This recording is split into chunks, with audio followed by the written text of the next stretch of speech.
Bit nippy today, isn't it, Oh, Ross? it's cold today, but we're out here. You've caught us on one of our little training days. We've got loads of cars out today. What cars have we got? Well, we're currently on track. We have got a pair of DR8s. These are our go-to cars at the moment, aren't they? I love them. Well balanced. They Really are nice.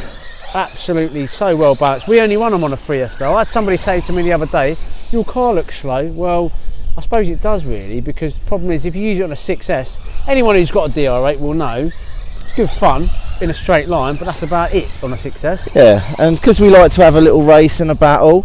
Oh, I lost my back end there. Yeah, you did. I got the line through there though. Yeah, because we like to have a race and a battle on a 3S, these cars are extremely drivable, and yeah, great fun. They really are, yeah.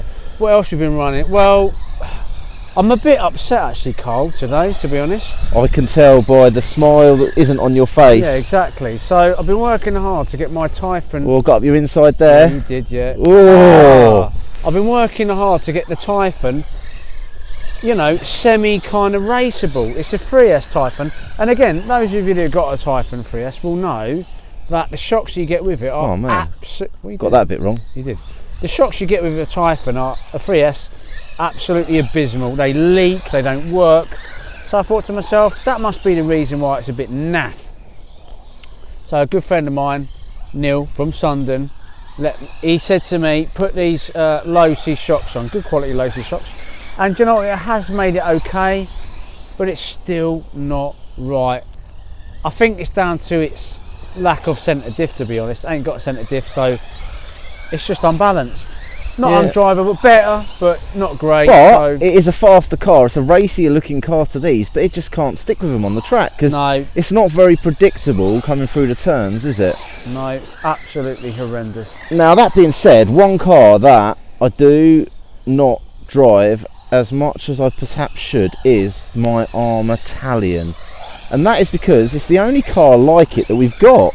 And that does eat up the track very nicely, doesn't it? That does. Actually, again, a really nicely well-balanced car, to be fair. But I guess it was a bit more on the pricey side, wasn't it? It was. Do they sell that anymore, the Talion? They only do the EXP version now. Yeah. Whereas I've got the original one. Oh, that's beautiful, that line there. Nice, yeah. And I say, that car is nice to drive, but without someone to race against, it gets a bit boring after a while. Whereas these, two cars evenly matched, I mean, we can do this. We did an hour last night, didn't we? Yeah, exactly. I think the people that watch our channel know that you and I are racers at heart, and we just come out and we practice lap after lap, and we get as close as we can without hitting. And I tell you what, it does not improve the old racecraft, doesn't it? It definitely does, and that is something actually. Recently, we have been doing quite a lot of indoor racing, and there's some people that I used to think were really good racers, and actually, is it fair to say that they're really good drivers, but when it comes to racecraft and the etiquette of, oh, that was nice. Oh! Speaking of etiquette, Lana, put the car back together. No, if people want to get better at driving, get a couple of cars like the DR8s. In actual fact, they're not very expensive, to be fair, in terms of RC, and run it on a 3S. Well, there's an inside line there. I'm going to have you in a minute. Run it on a 3S and just do lap after lap. We get 20 minutes out of a battery, don't we? It's not actually. I need a new spur gear on this. It's sounding a bit ropey. It is sounding a little bit ropey, but you know what? It's still going. Right, I'll try you again on that inside line. Oh, not this time. So hopefully the sun will shine one evening this week. Oh no! Because we'll leave the track up, won't we? And we'll come back to get the old barbecues out and going. So at the moment we are literally just bedding in the track. But once this is bedded in, I think there's a couple of other cars we're looking to run on here. But Radix 4S we want to. Oh, that again though. The Radix 4S was a car we got after driving one actually, and we were just like straight away we were like, that is an amazing racer.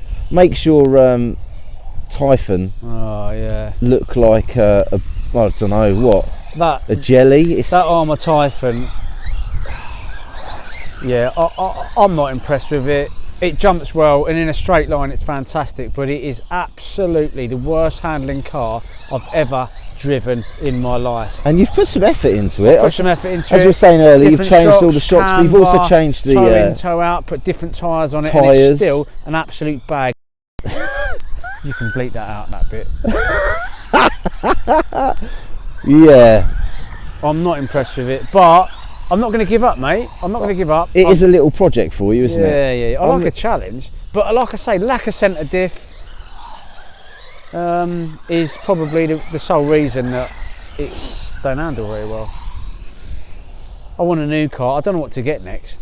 I actually, if the Radix is anything to go by, and if this is the sort of driving we're going to do, I think it might be worth having a look at some of those Corrali cars. Do you know what? I think the Shogun is quite similar to the Talion. Okay. And that's like a truggy.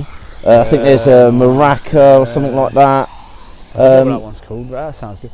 The thing is with Corrali, I think we've been racing, it's safe to say, a good on and off many years. And Corali used to be, you know, world leaders really when in sort of LMP pan car type stuff, and their off-road 1/10 stuff used to be, you know, great as well. But so they know what they're doing.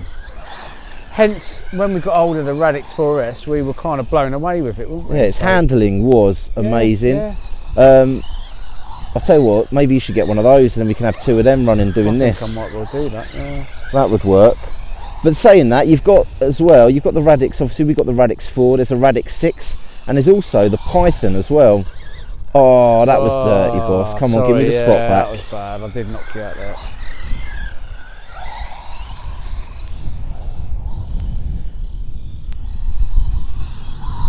Oh, did you see that? Oh, nice. Did you see that? That was nice. That was good. That was good. I'm back with you again now. I took that one better than you. Oh, there's a little twig there that's bounced me off. Oh, a little bit of oversteer. Oh, that was nice. Oh, I'm on the hunt for you now, boss.